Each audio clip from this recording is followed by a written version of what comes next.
আমার আল্লাহ এই জমি আসমান বানালেন, জমিনটা বানালেন, জমিনটা বানাইয়া আমার আল্লাহ রব্বুল আলামিন এই দুনিয়ার জমিনে মানুষগুলোকে সৃষ্টি করলেন।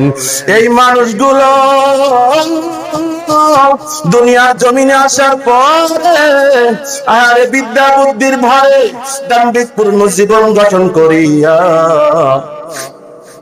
বাপ দাদার ধর্ম লাভ মানাত উজ্জা সরস্বতী, কেউ বা কালী, কেউ বা রঙ্গ, কেউ বা সঙ্গ, কেউ বা গাছের পূজা, কেউ বা মাছের পূজা, কেউ বা সূর্যের পূজা, কেউ বা চন্দ্রের পূজা, কেউ বা গাছের পূজা শুরু করে দিলেন। নানান মানুষ নানান মত নানাভাবে তারা শিরকের মধ্যে ডুবে গেল। আরে অমন সময় আমার আল্লাহ রাব্বুল আলামিন পার্লামেন্টে সিদ্ধান্ত নিলেন এই দুনিয়ার জমিনে দুইটা জিনিস আমার আল্লাহ রাব্বুল আলামিন দুনিয়ার জমিনে সৃষ্টি করবেন। বলেন সুবহানাল্লাহ। দুইটা নিয়ামত আমার আল্লাহ সৃষ্টি করবেন, দুইটা রহমত আমার আল্লাহ দুনিয়ার জমিনে সৃষ্টি করবেন। আল্লাহ রাব্বুল আলামিন বলেন, ইয়া আইয়ুহান নাসু ক্বাদ জাআকুম বুরহানুম মির রাব্বিকুম ওয়া আনজালনা ইলাইকুম নূরাম মুবিনা। আল্লাহু আকবার। আমার আল্লাহ রাব্বুল আলামিন মানুষদেরকে ডাক দিয়ে বললেন, ও মানুষরে, আমি আল্লাহ রাব্বুল আলামিন এই দুনিয়ার মানুষের হেদায়েতের জন্য, এই দুনিয়ার মানুষকে পথে আনার জন্য, এই দুনিয়ার মানুষগুলোকে অন্ধকার থেকে আলোর পথে আনার জন্য বেঈমান মুনাফিকদেরকে ঈমানদার বানানোর জন্য আমার আল্লাহ রাব্বুল আলামিন দুইটা রহমত নাযিল করে দিলেন। বলেন সুবহানাল্লাহ। একটা রহমতের নাম বিশ্ব নবী মুহাম্মদুর রাসূলুল্লাহ সাল্লাল্লাহু আলাইহি ওয়াসাল্লাম। আর একটা রহমত নূর নামক কোরআন শরীফ আমার আল্লাহ আমার নবীর উপরে নাযিল করে দিলেন। আমার নবীজি বলে গেলেন, যারা এই দুইটা জিনিসকে আঁকড়ে ধরবে, তারাকতু ফীকুম আমরাইন লাউ তাদিল্লু মা তামাসসাকতুম বিহিমা কিতাবাল্লাহি ওয়া সুন্নতি রাসূলি। আমার নবীজি বলে,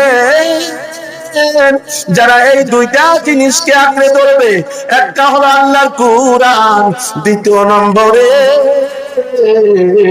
আল্লাহর নবীর হাদিস।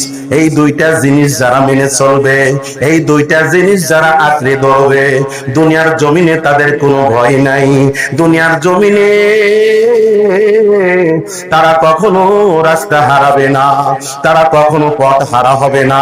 কবরে তাদের ভয় নাই, মরণে তাদের ভয় নাই, হাসরের ময়দানে তাদের ভয় নাই, মিজানে তাদের ভয় নাই, পুলসিরাতে তাদের ভয় নাই। এই দুইটা জিনিস আপনাকে জান্নাত পর্যন্ত পৌঁছায়া দিবে। এই দুইটা জিনিস আপনার জান্নাতে পৌঁছায়া দিবে। এই দুইটা জিনিস আমরা মেনে চলবো তো ইনশাআল্লাহ। কে কে মানবো? হাত তুলে দেখাই। লিল্লাহি তাকবীর, লিল্লাহি তাকবীর। আল কোরআনের আলো, আল হাদিসের আলো, কোরআন সুন্নাহর আলো। সকলে হাত নামান। ইনশাআল্লাহ সবাই মন থেকে আল্লাহর কোরআন, নবীজির হাদিস, এই দুইটা জিনিস ইনশাআল্লাহ মানবো তো ইনশাআল্লাহ। আল্লাহ যেন আমাদের সকলকে এই দুইটা জিনিস মানার তৌফিক দান করেন। আমার বাবাজি গো, আমার বন্ধুরে, আল্লাহর কোরআনের মধ্যে বিভিন্ন কথাই বলেছে। আল্লাহর কোরআন এমন এক কোরআন, দুনিয়ার এমন কোন বিষয় নাই এই কোরআনের মধ্যে আমার আল্লাহ দেয় না। আছে না নাই? আছে। এই পিপিলিকার নামে আমার আল্লাহ সূরা নাযিল করেছে, করে নাই? মহিলাদের জন্য আমার আল্লাহ একটা সূরা নাযিল করেছে, মুনাফিকদের নামে আমার আল্লাহ সূরা নাযিল করেছে, এ গাভীর নামে আমার আল্লাহ সূরা নাযিল করেছে, মানুষের নামে সূরা নাযিল করেছে। ঠিক না বেঠিক? আমার বাবাজি গো, আল্লাহর কালামের মধ্যে আমার আল্লাহ রাব্বুল আলামিন সূরা বনি ইসরাঈল 23 নম্বর আয়াতের মধ্যে আমার আল্লাহ বলেন, ওয়াকাদা রাব্বুকা আল্লা তা'বুদু ইল্লা ইয়্যাহু ওয়া বিল ওয়ালিদাইনি ইহসানা। আল্লাহু আকবার। আল্লাহর কথা শুনে যারা আল্লাহু আকবার বলে, আমার আল্লাহ কেউ যদি ওযু ছাড়া একবার আল্লাহু আকবার বলে, আল্লাহ রাব্বুল আলামিন তার আমলে 1000 নেকি দান করবেন। বলেন সুবহানাল্লাহ। কয় হাজার? ওযু ছাড়া একবার আল্লাহু আকবার বললে 1000 নেকি। যদি কেউ 100 বার পড়ে কয় হাজার? কয় হাজার? 1 লাখ নাকি কন? 100 বার বললে 1 লাখ। আর যদি কেউ ওযু অবস্থায় একবার আল্লাহু আকবার বলে, তাহলে তার আমলে একবারের বিনিময়ে 5000 নেকি দান করবেন। বলেন সুবহানাল্লাহ। তাহলে 100 বার পড়লে 5 লক্ষ নেকি আল্লাহ দান করবেন। বলেন সুবহানাল্লাহ। আল্লাহু আকবার বলা যাবে তো ইনশাআল্লাহ? একটু জিকির করে লা ইলাহা লা ইলাহা ইল্লাল্লাহ লা ইলাহা লা ইলাহা ইল্লাল্লাহ লা ইলাহা লা ইলাহা ইল্লাল্লাহ লা ইলাহা লা ইলাহা ইল্লাল্লাহ মুহাম্মাদুর রাসূলুল্লাহ। সকলে বলে সাল্লাল্লাহু আলাইহি ওয়াসাল্লাম। আমি যে আয়াতখানা তেলাওয়াত করেছি, নবীজির একটা হাদিস আমি আপনাদের সামনে পেশ করেছি। এই কথার উপরে, আয়াতের উপরে, এই নবীজির হাদিসের উপরে কিছু কথা বলবো। একটা মানুষ উঠাউঠি করবেন না।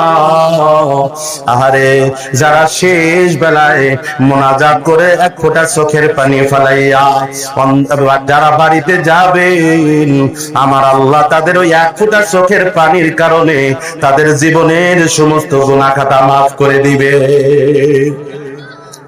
আপনার আমার আব্বা মা অন্ধকার কবরে শুয়ে আছে, অনেকের মা নাই গো, অনেকের বাবা নাই, এইখানে অনেকের মা নাই বাবাও নাই, তারা বড় এতিম।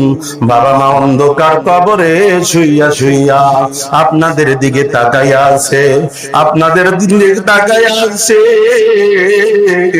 আমার সন্তান মাহফিলে গিয়েছে, আমার সন্তান আমার জন্য দোয়া করবে, আমার সন্তান আমার জন্য দোয়া করবে। ওই দোয়ার বদলাতে আমার আল্লাহ আমাদের জীবনের সমস্ত গুনাহ খাতা মাফ করে দিবে। বলেন সুবহানাল্লাহ।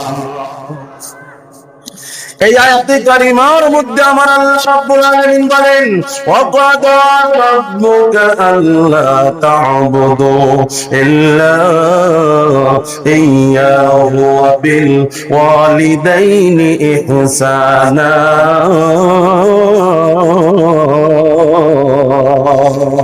আল্লাহু আকবার। আমার আল্লাহ নির্দেশ দিচ্ছে তার বান্দাদেরকে, ও আমার বান্দারা,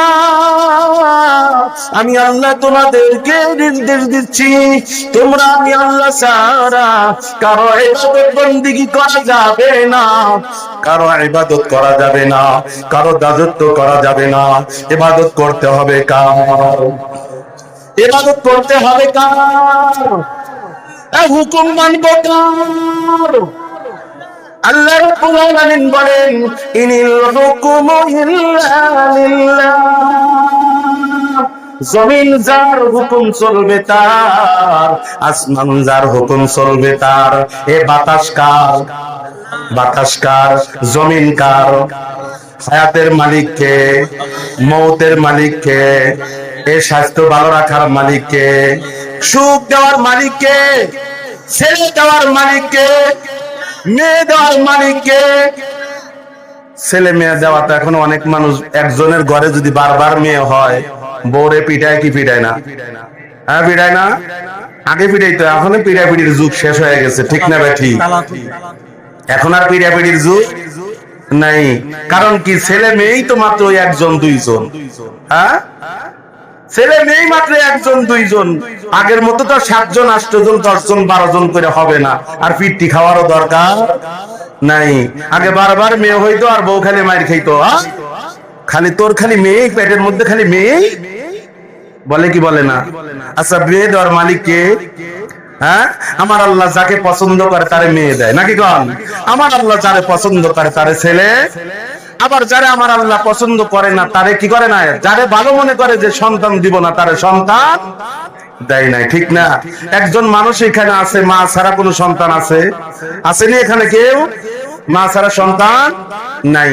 তাহলে আল্লাহ রাব্বুল আলামিন আমাদেরকে দুনিয়ার জমিনে কোনো না কোনো মায়ের গর্ভে জন্ম দিয়েছে, ঠিক না রে? ঠিক। এখন এই কোরআন হাদিসের মধ্যে আমরা অনেক মানুষ করি নামাজ ফরজ, রোজা ফরজ, হজ ফরজ, যাকাত ফরজ, বিভিন্ন কিছু ফরজ, 5টা ফরজ আছে। আমি তো মনে করি এর সাথে আরেকটা ফরজ আছে, সেটা হলো মা বাবার খেদমত, মা বাবার সেবা করা। এটা আমার আল্লাহর নির্দেশ, বলেন সুবহানাল্লাহ। আব্দুল্লাহ ইবনে মাসউদ রাদিয়াল্লাহু তাআলা আনহু একদিন আমার নবীজির দরবারে আসলেন, বললেন ইয়া রাসূলুল্লাহ, ইয়া হাবিবাল্লাহ, আপনি বলেন গো, দুনিয়ার জমিনে আমার আল্লাহ কোন ইবাদতকে সবচেয়ে বেশি পছন্দ করে? জানা দরকার আছে না? আল্লাহ সবচেয়ে কোন ইবাদতকে বেশি পছন্দ করে, এটা জানা দরকার আছে না? আমার কথাটা রেকর্ড করেন, রেকর্ড করে আপনারা ভালো করে আলেম ওলামার কাছে যাচাই করবেন আমার কথা। আব্দুল্লাহ ইবনে মাসউদ রাদিয়াল্লাহু তাআলা আনহু আমার নবীজিকে প্রশ্ন করে, নবী গো, আপনি বলেন আমার আল্লাহ কোন ইবাদতকে সবচেয়ে বেশি পছন্দ করে? আমার নবীজি জবাব দেয়, আমার নবীজি বলে, সময় মতো নামাজ পড়াটা আমার আল্লাহর কাছে সবচেয়ে বেশি প্রিয়, বলেন সুবহানাল্লাহ। সময় মতো নামাজ পড়া আমার আল্লাহর কাছে কি সবচেয়ে বেশি প্রিয়। সাহাবী ডাকতে বলে, নবী গো, তারপরে কোন আমল আমাকে একটু বলেন গো নবী। আমার নবীজি ডাক দেখো, তারপরে হলো মা বাবার খেদমত করা, মা বাবার সেবা করা, তারপরেই হলো মা বাবার সেবা করা। একজন সাহাবী আমার নবীজির দরবারে এসে ডাক দিয়ে বলে, নবী গো, আমার তো আপনার সাথে জিহাদে যাওয়ার বড় ইচ্ছা, জিহাদে যাইতে চাই, কিন্তু আমি তো পারো, আমি তো ওই জিহাদের ময়দানে যেতে পারবো না। আমার নবীজি ডাকতে বলে, এ সাহাবী, তোমার মা বাবা কি বেঁচে আছে গো?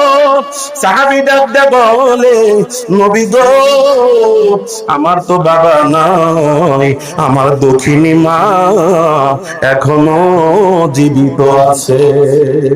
আল্লাহর নবী ডাকতে কয়, সাহাবী রে, জিহাদের ময়দানে যাওয়ার দরকার নাই, জিহাদের ময়দানে যাইতে হবে না, তুমি তোমার মায়ের কাছে চলে যাও। ইলজাম রিজলাহা ফাসাম্মাল জান্নাহ, ইলজাম রিজলাহা ফাসাম্মাল জান্নাহ। আল্লাহর নবী বলেন, তুমি তোমার মায়ের কাছে চলে যাও, তোমার মায়ের পায়ের নিচে জান্নাতটা খুঁজে দেখো। আমার নবীজি ডাক দেয়, সাহাবীরা রে, ওমা জান্নাতুকা ওয়া নারু, মা বাবা হলো, মা বাবা হলো জান্নাতের একটা দরজার নাম, মা বাবা হলো জাহান্নামের একটা দরজার নাম। মায়ের নামে জান্নাতের একটা দরজা, বাবার নামে একটা জান্নাতের দরজা। যে ব্যক্তি মা বাবাকে রাজি খুশি করতে পারবে, আল্লাহ রাব্বুল আলামিন কাল কিয়ামতের ময়দানে তার জন্য জান্নাতের দুইটা দরজা খুলে দিবে। বলেন সুবহানাল্লাহ, আরো জোরে জোরে বলেন সুবহানাল্লাহ। কেউ যদি মা বাবাকে কষ্ট দেয়, মা বাবাকে কষ্ট দিলে গো জাহান্নামের দুইটা দরজা তার জন্য খুলে দেওয়া হবে। এ নামাজ রোজা সব বিফলে যাবে। মা বাবাকে কষ্ট দিয়ে যতই হজ করো, হজ কোনো কাজে আসবে না। মা বাবারে কষ্ট দিয়া যতই ইবাদত বন্দেগী করো, কোনো লাভ হবে না। আমার বাবাজি, আমার আল্লাহ নির্দেশ দেয় তুমি তোমার মা বাবার সাথে ভালো আচরণ করো। কার আদেশ? কথা বলেন, কার আদেশ? এ আর কারো আদেশ না, কোরআনের কথা বলতেছি, আল্লাহর কোরআন থেকে কথা বলতেছি। বনী ইসরাইল খুলে দেখেন আমার আল্লাহ বান্দাদেরকে কি নির্দেশ দিচ্ছে, কঠিন নির্দেশ। আমার আল্লাহ রাব্বুল আলামিন বলেন ওয়াসাইনাল ইনসানা বিওয়ালিদাইহি ইহসানা। ও আমার বান্দারা, এ আমার বান্দারা, মা বাবার সাথে ভালো আচরণ করো, মা বাবার সাথে ভালো ব্যবহার করো। এই মা বাবা যদি তোমার জন্য দোয়া করে, ওই দোয়া আমার আল্লাহ ফেরত দেয় না। ঠিক না বেঠিক? মা বাবার কাছে দোয়া না চাইয়া মারে কোরগরের মধ্যে রাখিয়া তুমি যাই গেছো তুমি পীরের দরবারে দোয়া নেওয়ার জন্য, মা বাবারে কষ্ট দিয়ে পীরের কাছে গেলে কোনো লাভ নাই, মা বাবারে কষ্ট দিয়ে মাজারে গেলে কোনো লাভ নাই। এই মা বাবারে কষ্ট দিয়ে যদি আল্লাহর নবীর দরবারে গিয়েছে, আমার নবীজি পর্যন্ত দাঁড়িয়ে দিয়েছে। একজন সাহাবী আমার নবীজির দরবারে আসলেন, আমার নবীজিকে সে ডাক দেয়, নবী গো, আমার মা আমারে মারিয়া ঘর থেকে বাহির করে দিয়েছে, আমার মা আমারে ঘর থেকে বাহির করে দিয়েছে। আল্লাহর নবী বলে, সাহাবী রে, তোমার মায়ের বিচার করার ক্ষমতা আমি নবীজির না, তোমার মায়ের বিচার আমি করতে পারবো না, তোমার মায়ের জন্য আমি বিচার করতে পারবো না। সাহাবী ডাক দেয়, কয় নবী গো, আমি তো আপনার কাছে এসেছি বিচার দেওয়ার জন্য না, আমি তো আমার মায়ের জন্য দোয়া চাইতে আসছি। এ আপনারা কি হুজুর দেখলে মায়ের জন্য দোয়া চান না? চান না? হুজুরদের কাছে দোয়া চান? চান? মা মরে গেলে মসজিদের ইমাম সাহেব এসে দোয়া করে, আবার কানে কানে এসে কোন হুজুর আমার দুঃখিনী মা আজ 1 সপ্তাহ হলো দুনিয়াতে নাই, হুজুর গো আমার মায়ের জন্য একটু খাস করিয়া দোয়া কইরে। কত মানুষ আমাদেরকে দেখলে দোয়া চায়, হুজুর আমার মাও নাই, আমার বাবাও নাই। এ যারা মা বাবা হারাইছো, যারা মা বাবা হারাইছো তারাই বলছে মা বাবা যে কেমন জিনিস ছিল রে বাজান। এখন তোমার আর জন্য, আরে বাড়িতে তোমার জন্য আর কেউ জেগে থাকে না, আরে বাড়িতে আর তোমার জন্য কেউ অপেক্ষা করে না। আরে মা তোমার জন্য বাড়িতে সবাই ঘুমায়া যাইতো, বাড়িতে তোমার স্ত্রী ঘুমায়া যাইতো, তোমার ছেলে মেয়ে ঘুমায়া যাইতো, কিন্তু দক্ষিণী মা দরজার সামনে যা যখনই ডাক দিতা, তখনই তোমার ডাকে সাড়া দিয়ে বলতো, খোকা রে। তুমি বলতো, মা তুমি ঘুমাও না, ও মা তুমি এখনো ঘুমাও না। বলে না রে বাবা, তুই যখন বাইরে থাকিস আমি মায়ের ঘুম আসে না। দেখবেন মা দক্ষিণী যদি থাকে, বুড়া মা বারবার যাইয়া বেটার বউকে যায় করে, এখনো কি খোকা আসে নাই, খোকা কি এখনো ফেরে নাই, বলে কি বলে না? এ বন্ধু রে বাবাজি, ওই মা অনেকে হারাই করাইছো, আবার যাদের মা দুনিয়াতে বেঁচে আছে মায়ের কষ্ট দাও, মায়ের গালি দাও, মায়ের আঘাত করো, আমার আল্লাহ ডাক দেখো, বান্দারে তুমি যখন তোমার জীবন দশায় তোমার মা বাবা বার্ধক্য জনিত হয়ে যাবে, যখনই বুড়া হয়ে যাবে, তারা চলতে পারবে না, এমন সময় তোমার মা বাবার জন্য রহমতের চাদর তুমি বিছাইয়া দাও। মা বাবার সাথে কখনো ধমক দিয়ে কথা বলা যাবে না। এ যুবক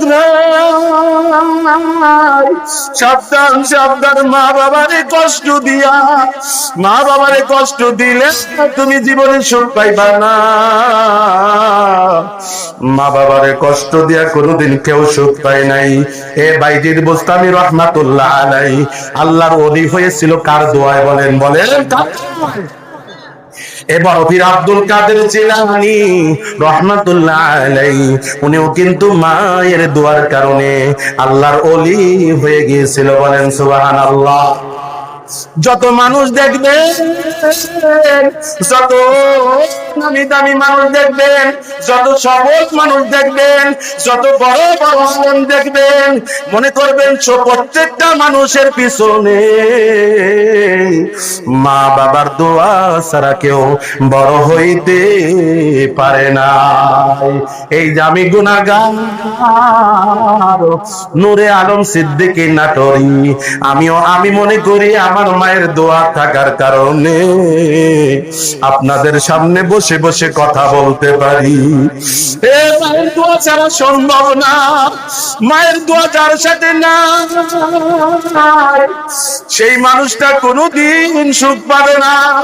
মায়ের দোয়া যদি তোমার সঙ্গে থাকে গো, আমার নবীজি বলে যার সাথে মা বাবার দোয়া থাকবে ওই মানুষটা 4টা পুরস্কার আমার আল্লাহ দান করবে। কয়টা পুরস্কার? 4টা পুরস্কারের কথা শুনে যাইয়েন ইনশাআল্লাহ। যাবেন তো? আছেন না যাবেন গা? শেষ করে দিব? যদি বলেন শেষ করে দিই, আর যদি বলেন যে না আর কিছুক্ষণ চলবে, চলবে। সবাই বলেন চলবে। আজকের মাহফিল চলবে, চলবে আজকের মাহফিল ইনশাআল্লাহ। কিছু সময় তো, কালকে কি আর এই বাড়িতে মাহফিল হবে? কালকে কি আর আমাকে ডাকলে পাইবেন? কালকে আর পাইবেন না। আজকে আসছি কিছু কথা আপনাদের মাঝে বলে যাই। আপনাদের ভিতরে যে মা বাবার প্রতি যে একটা ভালোবাসা, এই ভালোবাসার উপরে একটা আবরণ পড়ে গেছে, যেই কারণে মাকে আপনি দেখতে পারেন না। মা কোনো কথা বললে আপনি বলেন কি, বুড়া হইছো, এত ক্যাট করো কেন? খাইবা, নামাজ পড়বা, কোনো কথা বলতে পারবা না। বলে কি বলে না? এই ছেলে কি আদব পালা না বেদপালা? এই ছেলেটা হলো বেয়াদব, ঠিক না? আল্লাহ বলতেছে মা বাবাকে ধমক দিয়ে কথা বলবে না।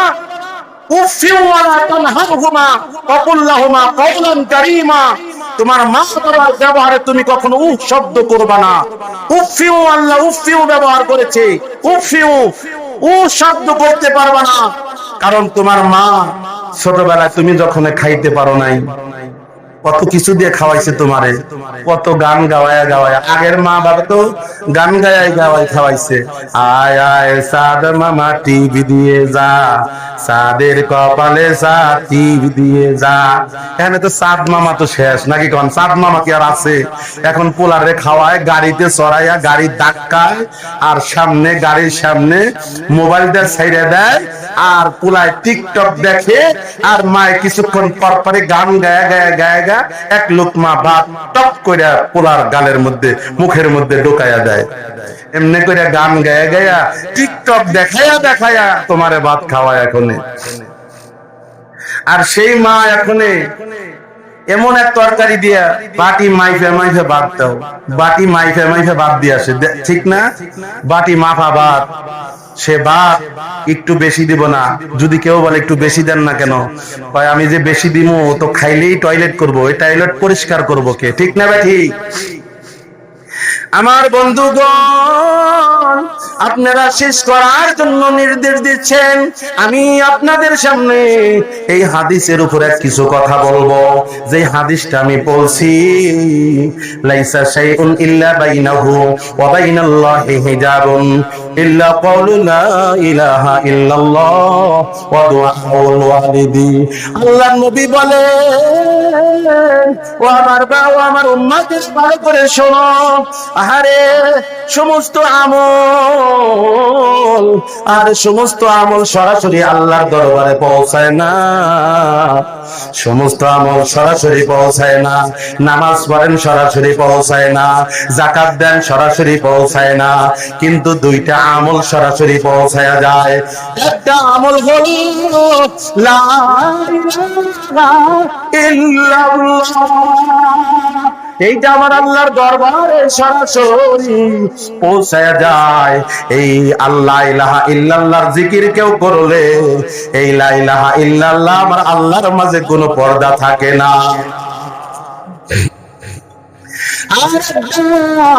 মা বাবার দোয়া যখন করে গো, মা বাবা দোয়া করলে ওই দোয়া সরাসরি আমার আল্লাহর দরবারে পৌঁছায় যায়।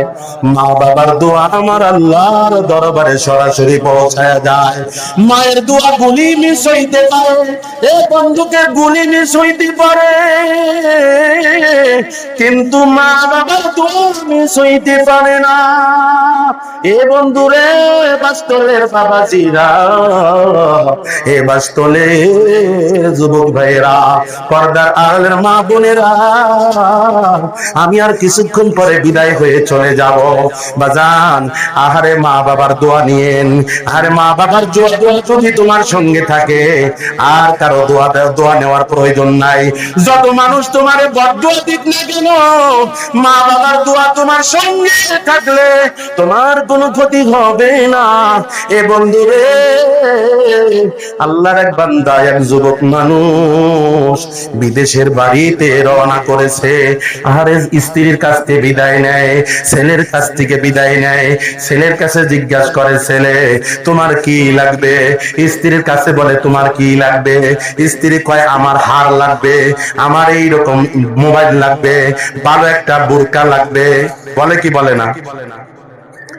আরে ছেলের কাছে যাইবেন, ছেলে কই আমার আইফোন লাগবে, আমার একটা হোন্ডা লাগবে।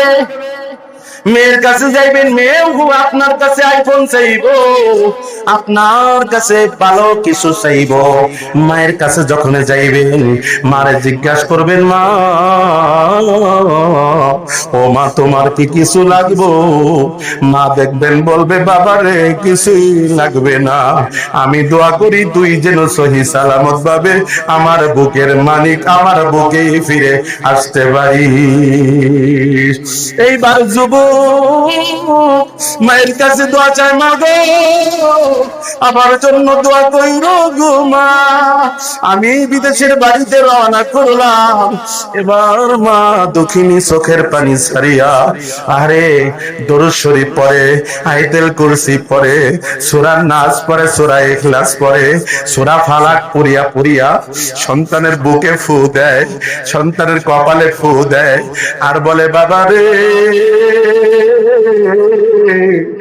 তুই বিদেশের বাড়িতে যাইতাছ, ও বাজান জীবনে কোন মানুষকে গালি দিবি না, জীবনে কোন মানুষের সাথে ঝগড়াঝাটি করিস না রে মা, বাবা জীবনে কোনদিন ঝগড়াঝাটি করিস না।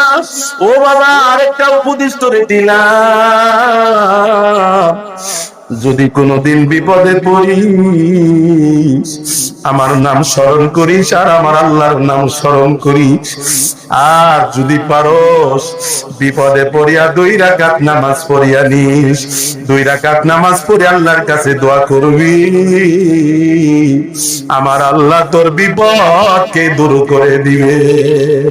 বিপদ দূর করার মালিক কে? বিপদ দূর করার মালিক কে? ওই আল্লাহকে বিপদে পড়িয়া ডাক দিয়া দেখো, তুমি ডাক দিতে দেরি করবা, আমার আল্লাহ ডাকে সাড়া দিতে দেরি করবে না। আল্লাহর বান্দা রওনা করছে। আহারে রাস্তার মধ্যে হঠাৎ করিয়া একদল ডাকাত আহারে আল্লাহর বান্দাকে ধরে ফেলেছে। এইবার ডাকাত বলতেছে, যা কিছু আছে সব দে। এখন ডাকাত যখন ধরছে তখন তো তার হুঁশ নাই, ঠিক না? বিপদে পড়ে গেছে। এবার সব কিছু বাহির করে, ভাই সব নাও, তবু আমার কিছু কইরো না, আমারে কিছু করো না, আমার জানের কোনো ক্ষতি করো না। কিন্তু চোরে শোনে না ধর্মের কাহিনী, ঠিক না? চোরে শোনে না ধর্মের কাহিনী। বলতেছে, না তোমার আমরা ছাড়বো না, আমরা ডাকাত, আমরা যার কাছ থেকে যা নেই নেওয়ার পরে তাদেরকে হত্যা করি, এটাই আমাদের কাজ। কারণ আমরা যদি তোমাকে হত্যা না করি, তুমি যা ওই গ্রামে যায় বলবা অমুক যায় আমাকে ডাকাতে ধরছিল, তখন পুলিশ আসবে আমারে ধরতে, আমরা এই কাঁচা কাম করতে রাজি না। ডাকাত বলতেছে, যুবক রেডি হয়ে যাও, এবার তোমার জান খরচ করব, এবার তোমাকে হত্যা করব। আরে দেখবেন বিপদের মুহূর্তে কিন্তু বুদ্ধি কাজে আসে না, বুদ্ধি কিন্তু আসতে চায় না। ঘরে আগুন লাগলে দেখবেন আগুন বলা যায় না, ঠিক না? ঘরে আগুন লাগলে আগুন শুরু করে দেয়। বোবাই ধরলে কি কেউ কথা বলতে পারে? হ্যাঁ, বোবাই ধরলে দেখবি কথা বলতে পারে না, কা করতেছে, কথা বলতে চাইতেছে কিন্তু কথা আসতেছে না। এই যুবক তার মাথার মধ্যে কোনো কাজ করতেছে না। হঠাৎ করিয়া ওই যে তার মা উপদেশ দিয়েছিল, ওই উপদেশের কথা মনে পড়ে গেছে। আমার মা তো বলেছে বিপদে পড়লে মায়ের কথা মনে করতে, বিপদে পড়লে 2 রাকাত নামাজ পড়তে। এবার আল্লাহর বান্দা চোখের পানি ছেড়ে মায়ের স্মরণ করে। আরে মায়ের স্মরণ করতে দেরি, মায়ের কলবের ভিতরে আরে অটোমেটিক খোঁজ হয়ে গেছে, বিদেশে যদি কারো সন্তান মারা যায়, পশু পাখি জানার আগে জানেন তাহার মা। কারণ মার সাথে সন্তানের নারীর একটা টান আছে না নাই? আরে সন্তান যখন বিপদে পড়ে গেছে, মায়ের কলবের ভিতরে আহারে অটোমেটিক সে জানিয়ে গেছে। আরে মা অস্থির লাগতেছে। মা বলে, আমার এমন এমন কেন লাগে? এবার মা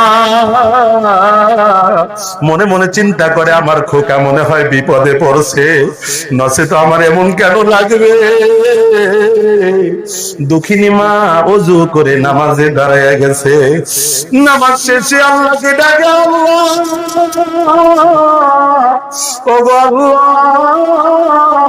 তুমি আমার খোকাকে গো দুনিয়ার সমস্ত বিপদ আপদ থেকে হেফাজত করিও। ওগো আল্লাহ, আমার আয়ু নিয়ে আমার খোকার আয়ুকে তুমি বাড়াইয়া দাও। মা চোখের পানি ছেড়ে ছেড়ে দোয়া করতেছে। ওদিকে সন্তান নামাজের জন্য ডাকাতকে বলতেছে, ডাকাত ভাই, আমি 2 রাকাত নামাজ পড়তে চাই, আমি তো মরেই যাব, আমার একটু সুযোগ দিবেননি, আমি 2 রাকাত নামাজ পড়ব।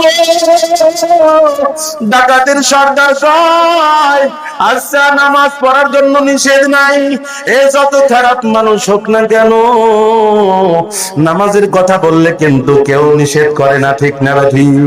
ডাকাত বলতেছে, ঠিক আছে তোমার হত্যা করব, ঠিক আছে, বেশি সময় নিও না, আমাদের আরো অনেক কাজ আছে। বুঝেন নাই? ডাকাত গো অনেক কাজ আছে, বুঝে আরো অনেক জায়গায় অপারেশন করব, তাড়াতাড়ি কর, নামাজ তাড়াতাড়ি পড়ো। যুবক বলতেছে, ঠিক আছে ভাই, আমি তাড়াতাড়ি নামাজ আদায় করব। এইবার ওই জায়গায় তো পানির ব্যবস্থা নাই, পানি পাবে কোথায় গো? মুসলমান যদি পানি যদি না পায় কি করতে হয় বলেন? তায়াম্মুম করতে হয়। আবার বিনা কারণে তায়াম্মুম কইরেন না, বিনা কারণে তায়াম্মুম করলে কিন্তু নামাজ হবে না, সামান্য শীতের কারণে তায়াম্মুম করলে কিন্তু হবে না। আমার বন্ধুরে, আমার পর্দার আলের মা বোনেরা, এ মুরব্বি বাবাজিরা, তোমাদের তো অনেকের মা নাই গো, মা বাবার জন্য প্রত্যেক দিন দোয়া করবা। এক ফোঁটা চোখের পানি ফালাইয়া মায়ের জন্য দোয়া করবা। তুমি দোয়া করবা, তোমার চোখের পানি নাকের মাথায় আসার আগে আগে আমার আল্লাহ তোমার মায়ের কবরের আযাবকে মাফ করে দিবে। এইবার যুবক তায়াম্মুম শুরু করে দিয়েছে। তায়াম্মুম করার পর যুবক নামাজে দাঁড়াইয়া গিয়েছে। নামাজে দাঁড়াইয়া আল্লাহকে ডাক দেয়, আল্লাহ, ও আল্লাহ, আল্লাহ তুমি ছাড়া তো আজকে আমার বাঁচানোর কেউ নাই। ও আল্লাহ, এখানে আমার মা নাই, আমার ভাই নেই, আমার ছেলে নাই, আমার আত্মীয় স্বজন কেউ নাই, এই মরুভূমিতে আমার কেউ নাই গো। আমি তো শুনেছি যার কেউ নাই তার আছে আল্লাহ, ঠিক না? ঠিক, যার কেউ নাই তার কে আছে? বলেন, তার কে আছে? এই গরিবের তো কেউ নাই, গরিবের আছে কে? গরিব খায় না সুদ, গরিব খায় না ঘুষ, গরিব খায় না মানুষের অন্যায় করে টাকা পয়সা মেরে খায় না। গরিব কোনদিন কোন দুর্নীতির সাথে জড়িত নাই। কোনদিন কি শুনছেন একজন ভ্যান চালক ঘুষ খাইছে? হ্যাঁ, কোনদিন কি শুনছেন যে কোন ভ্যান চালক দুর্নীতি করছে? করছে? গরিব মানুষ ঘুষ খায় না, সুদ খায় না, গরিব মানুষ দুর্নীতি করে না, গরিব মানুষ সবার আগে। এই জন্য আল্লাহর নবী বলেছে, গরিব মানুষ ধনী মানুষের চেয়ে 500 বছর আগে জান্নাতে যাবে। বলেন সুবহানাল্লাহ। আমার বন্ধুরে, এইবার যখন আল্লাহর বান্দা নামাজে দাঁড়াইয়া চোখের পানি ছেড়ে দিয়েছে, আমার আল্লাহ ডাক দেয়া বলে, জিবরাইল যাও রে, জিবরাইল যাও, ওই যে দেখো আমার এক বান্দা মরুভূমির মধ্যে, তার কেউ নাই আপন বলতে, আমি আল্লাহরে ডাকতেছে, যে আমারে ডাকে গো, আমি আল্লাহ তো তার ডাকে সাড়া না দিয়ে পারি না। এ বন্ধুরে, আমার আল্লাহ ডাকে সাড়া দিয়ে দিয়েছে। আমার আল্লাহ বলে, বন্দারে তোর কোনো ভয় নাই। যখন কোনো গরিব মানুষ নামাজে দাঁড়াইয়া যায়, আমার আল্লাহ রাব্বুল আলামিন ওই বান্দার সামনে এসে হাজির হয়ে যায়। খালেস দিলে যে নামাজ পড়ে, ইখলাসের সাথে যে নামাজ পড়ে গো, আমার আল্লাহকে রাজি খুশি করার জন্য যে নামাজ পড়ে, 5 ওয়াক্ত নামাজ পড়লে আমার আল্লাহ দিনের মধ্যে 5 বার ওই বান্দার সাথে দেখা করিয়া যায়। আসসালাতু মিরাজুল মুমিনিন, নামাজ হলো আল্লাহর সাথে মুমিনের মিরাজ।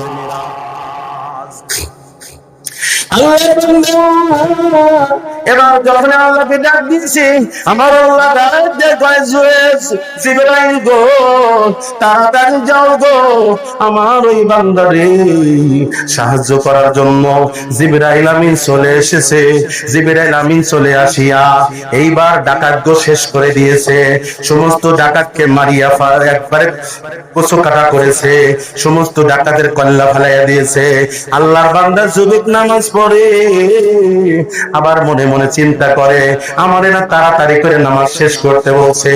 এবার আল্লাহর বান্দা যুবক বলেছে, ডাকাতকে নামাজের আগে বলছে, আমি যখন ডাইনে সালাম ফিরাবো, আমি যখন ডাইনে সালাম ফিরাইয়া বামে সালাম ফিরাবো, আমার কল্লাটা শেষ করে দিবা, আমার কল্লাটা দ্বিখণ্ডিত করে ফেলবা।